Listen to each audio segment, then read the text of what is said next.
Bonjour à tous et bienvenue dans ce nouveau module StormShield V3. Nous allons parler cette fois-ci de la gestion des flux par pays. Donc, nous allons voir ensemble, comme je l'expliquais dans le module précédent, l'explication, donc pourquoi mettre ça en place, les principes de la gestion des flux par pays et bien évidemment l'intérêt que ça apporte pour toutes les sociétés. La mise en place directement sur notre infra StormShield au même titre que l'IP réputation que nous avons vu juste avant. Et ce sera tout pour ce module. Alors, pourquoi mettre de l'IP réputation et et de la gestion des flux par pays?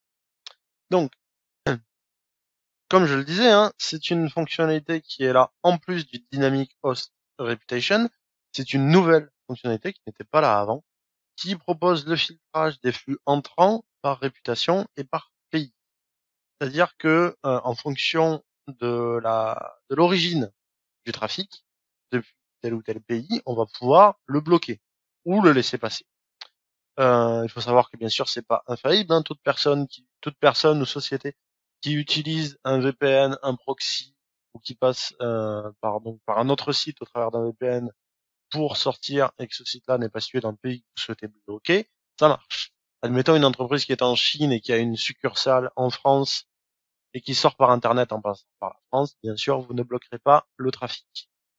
Néanmoins, vous pouvez quand même essayer de bloquer par pays.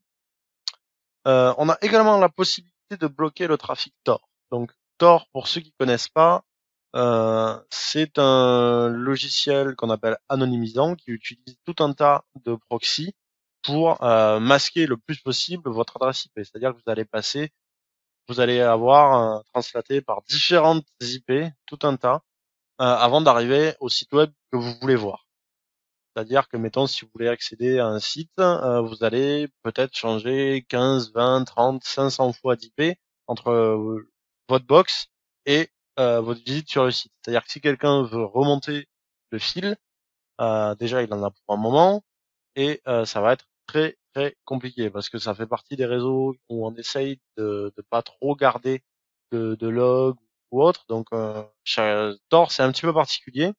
Je pense qu'il y a d'autres cours qui en parleront mieux que là. Là, je dis juste qu'il est possible maintenant de bloquer le trafic Tor, euh, mais uniquement le trafic entrant, parce que bah voilà, il y a ce qu'on appelle des nœuds Tor, qui sont les principaux serveurs qui vont masquer vos IP en vous en donnant une autre, en attendant vos IP, et en translatant vos adresses, etc. Et il y a certains de ces sites, certains de ces serveurs qui sont connus, hein, qui font partie d'une noyau dur en gros de Tor. Et bah, ceux-là, ils sont maintenant référencés par les boîtes de sécurité telles que Stormshield et d'autres. Et vous avez la possibilité de bloquer le trafic en provenance de ces nœuds-là. Il faut savoir aussi que Tor, c'est un réseau qui évolue sans cesse et que vous ne pourrez pas bloquer tout le trafic Tor. Il y en aura toujours qui passeront parce que les personnes qui essaieront d'accéder à vos sites utiliseront des serveurs qui ne sont pas encore référencés dans les bases de données. Donc ce trafic-là passera. Il faut aussi se rendre compte que Tor aujourd'hui est utilisé par beaucoup de monde et que c'est pas forcément du trafic pour vous attaquer qui passera par Tor, mais que ça peut aussi être du trafic légitime, quelqu'un qui veut masquer son IP et qui veut être anonyme sur Internet peut utiliser Tor pour accéder à des sites, même si maintenant de plus en plus de sites bloquent Tor, sachez que c'est pas forcément la meilleure idée. C'est pas forcément le mieux parce que beaucoup de trafic passe par Tor et ça peut être du trafic légitime. Voilà pour cette petite aparté sur Tor. Si vous connaissez pas, je vous conseille vivement d'aller vous renseigner sur ce que ça fait et à quoi ça sert. Donc voilà pour cette partie purement explication. Maintenant, pourquoi le mettre en place? Quels sont les principes et à quoi ça sert? Donc les principes. En gros, il va y avoir plusieurs catégories différentes qui sont mises à jour en continu. 7 exactement, comme je le dis là, qui vont être mises à jour en continu en fonction des pays. Donc il y a Tor, il y a pas mal de règles comme ça, on va les voir, hein, je vais vous les détailler. Ça permet également d'effectuer des actions en fonction de certains pays. Donc, vous pouvez laisser passer le trafic pour la Chine, bloquer celui de la Corée, etc. Après, ça peut avoir des enjeux politiques, hein, évidemment. Un autre intérêt qui, moi, me paraît un petit peu plus pertinent que de bloquer du trafic, c'est de générer des dashboards en fonction de tel ou tel pays. C'est-à-dire que voilà, vous savez que 70% des visites de votre site web sont générées par la Chine ou par tel pays, etc., etc. Donc vous allez pouvoir encore une fois, grâce à cette fameuse V3 et au monitoring qui est intégré au boîtier maintenant, pouvoir générer plusieurs graphiques comme ça qui vous permettront d'avoir quelque chose d'assez sympa à montrer et de dire, bah voilà, tout notre trafic à destination de notre site web, il vient plutôt de ce pays-là, c'est plutôt basé sur ces heures-là, etc., etc. Tout ça, ça fera partie, bien évidemment, de l'avant-dernier module, comme je disais tout à l'heure. Maintenant, quel est l'intérêt de bloquer ou d'autoriser ce type de trafic?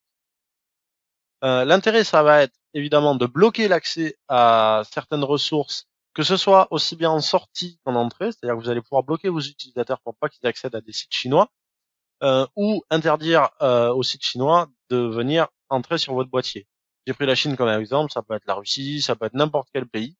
Il n'y a pas de souci, hein.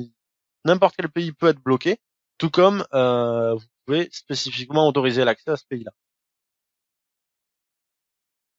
Encore une fois, Tor, vous ne pourrez bloquer que le trafic entrant, hein. Il n'y a pas de possibilité de bloquer le trafic sortant. C'est un petit peu particulier, j'y reviendrai dans la présentation et dans la démo sur ce qu'on peut faire avec Tor. Un autre intérêt, comme je disais tout à l'heure, c'est faire du monitoring sur cette partie sans forcément faire de blocage, hein. C'est juste de lever des alertes pour vous dire attention, voilà, il y a beaucoup de d'IP qui viennent de Chine qui accèdent à votre site. Et à vous de vous poser les questions derrière. Est-ce que c'est légitime? Est-ce que ça ne l'est pas? Est-ce qu'il faut bloquer ce trafic? Est-ce qu'il faut les rediriger vers un autre site web? Est-ce qu'il faut rediriger vers un autre serveur, etc., etc. Donc après, vous pouvez être assez fin sur ce que vous pouvez faire. Je vais essayer de vous présenter quelques idées dans la démo, mais on pourra pas forcément aller très très loin parce que j'ai pas d'IP chinoise ni de VPN d'un autre pays qui me permettrait de vous simuler des accès et de simuler ce qu'on peut faire et ne peut pas faire. Néanmoins, je vais essayer de vous montrer un petit peu comment ça marche et ce que vous allez pouvoir faire. Donc voilà, comme je disais, la prochaine partie, on va passer à nouveau sur notre boîtier StormShield, où j'ai laissé les règles qu'on a fait dans le précédent module, et on va pouvoir voir ensemble ce que nous pouvons faire et apporter avec cette nouvelle fonctionnalité. Du coup, nous voilà de nouveau sur notre boîtier. Donc, on s'authentifie. Et voilà. Toute cette partie-là, donc toute cette partie pays et gestion des flux, elle va se faire au travers de notre politique de sécurité sur nos règles de filtrage et de NAT directement. Il n'y a pas de possibilité de bloquer le trafic de manière globale. Il faut le définir sur chaque règle. Alors c'est un petit peu contraignant, mais n'oubliez pas que vous pouvez faire du glisser-déposer des différentes règles et ça s'applique très bien. Pour vous donner une idée, on va faire comme si on avait un serveur web. Donc je vais modifier cette règle-là. Hop, pour dire que tout le trafic qui provient d'Internet à destination de notre serveur web. Donc ici, hop, on va aller chercher notre objet. Voilà. Cette règle, on l'active pas tout de suite, hein. D'abord, je vais vous montrer un petit peu à quoi ça ressemble. Hop. Du coup, ici, donc le menu a toujours un petit peu changé, hein. Enfin, c'est le même que tout à l'heure, mais au niveau des sources, ici, donc tout à l'heure, on a vu cette partie-là qui était la partie réputation. Mais il y a également deux nouvelles catégories. Donc, où on parle de géolocalisation. Donc là, on va se baser sur la liste des adresses IP sources. Comme vous le savez, hein, on sait aujourd'hui par l'ANSSI que certaines adresses IP sont attribuées à tel continent, à tel pays, et c'est en fait là-dessus qu'on va se baser pour réaliser notre filtrage, enfin, du moins que le boîtier va se baser pour réaliser son filtrage par pays. Donc vous pouvez au choix sélectionner des régions du monde, Afrique, Antarctique, Asie, Europe, Amérique du Nord, Océanie ou Amérique du Sud. Donc ça, c'est directement des continents, hein, que vous pouvez choisir. Donc vous voyez, dès que vous en sélectionnez un, il disparaît de la liste. Et vous pouvez tout à fait en sélectionner d'autres, hein. C'est assez simple du coup à utiliser. Et après, vous pouvez être plus fin que ça en désignant directement par pays. Là, la liste est assez exhaustive et assez longue, même si je pense que tous les pays ne sont pas présents. Vous avez quand même une grosse possibilité de filtrage.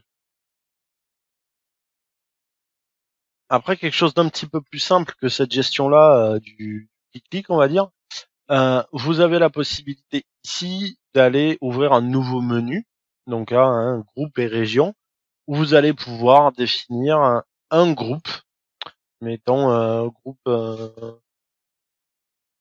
hop, où vous faites de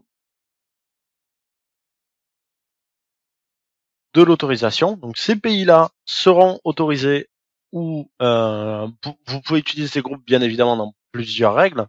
Là, vous voyez que c'est trié par ordre alphabétique systématiquement, donc vous retrouvez pas tous les continents en haut. Vous pouvez quand même classer par type. Hop.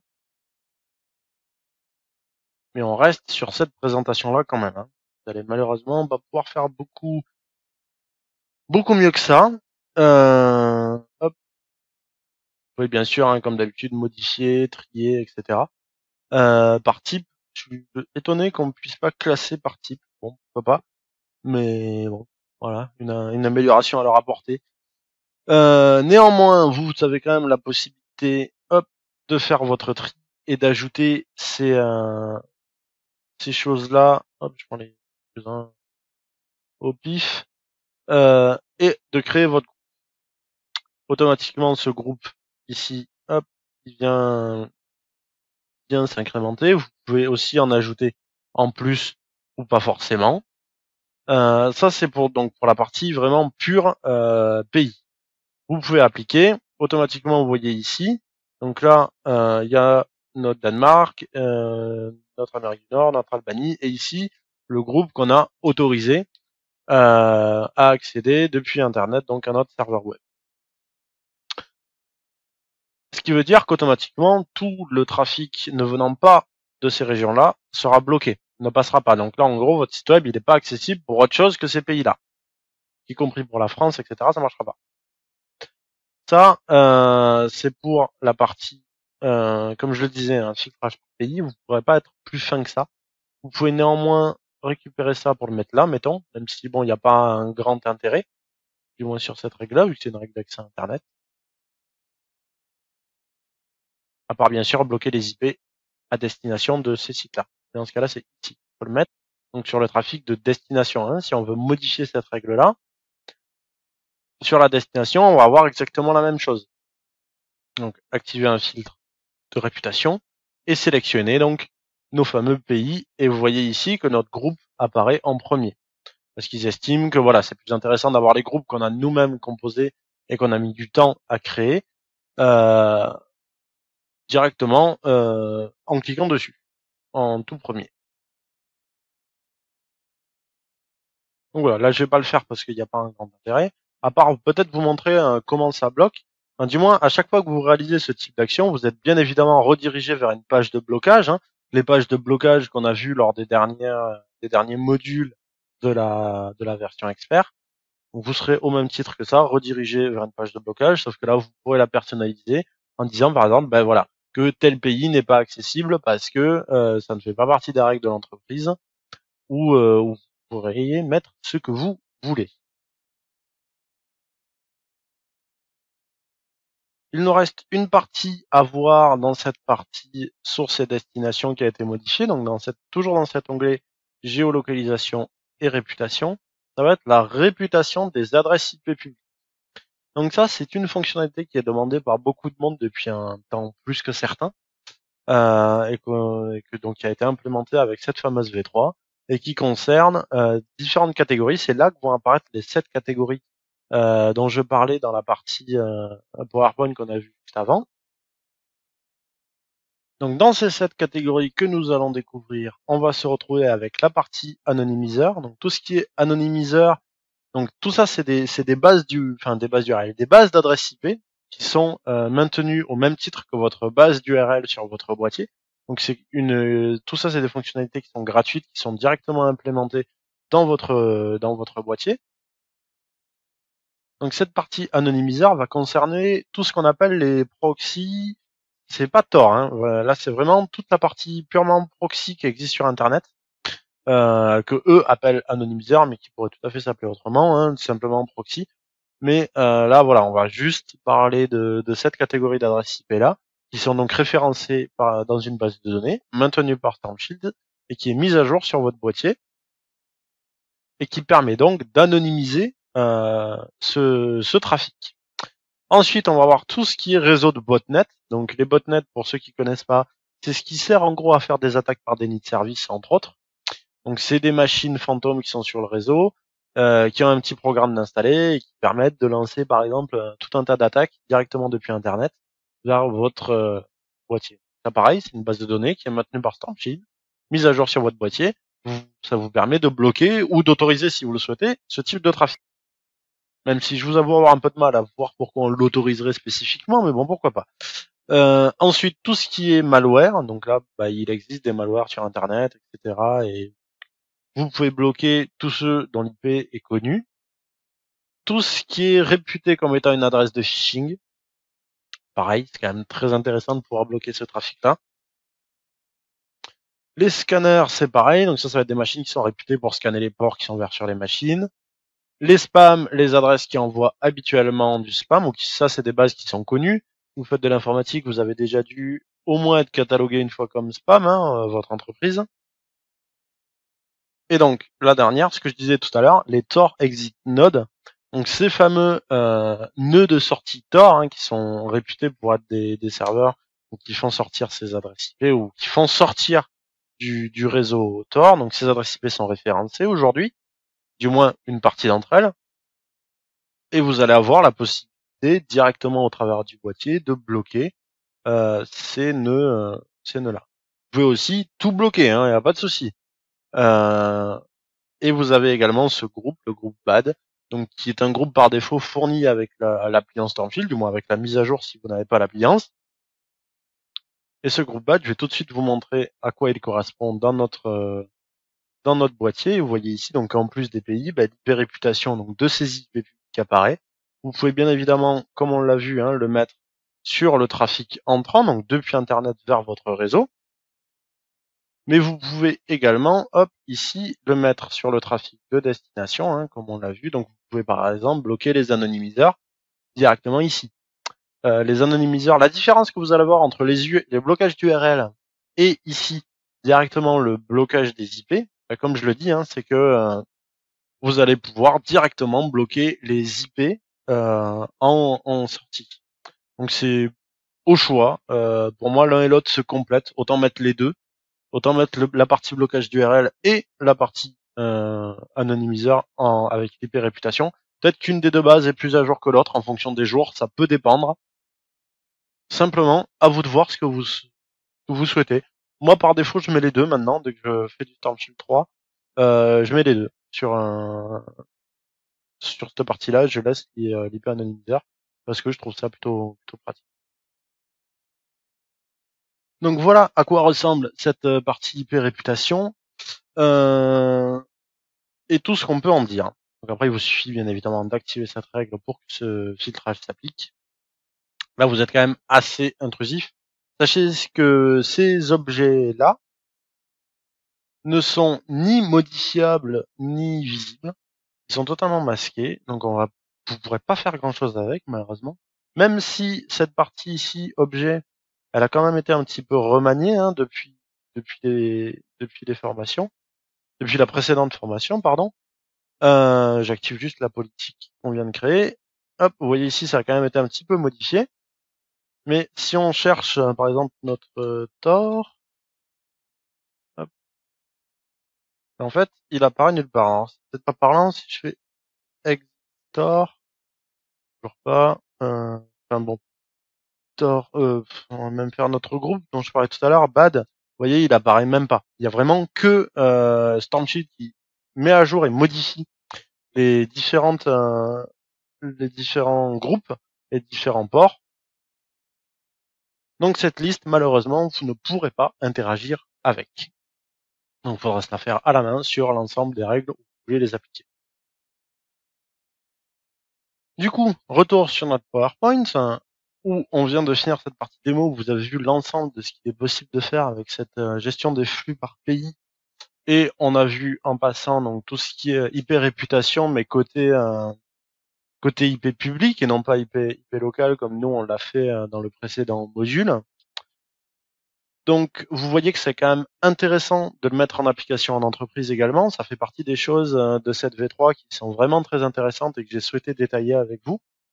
Donc je vous dis merci et je vous dis à tout de suite pour le module suivant, qui portera donc sur la gestion du mode invité, enfin le nouveau mode invité. Je pense que ce sera un module qui sera un petit peu plus court que cela parce qu'il n'y a pas forcément grand chose à dire sur cette mise à jour là.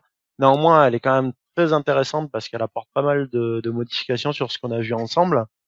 Donc je vous dis à tout de suite pour le prochain module.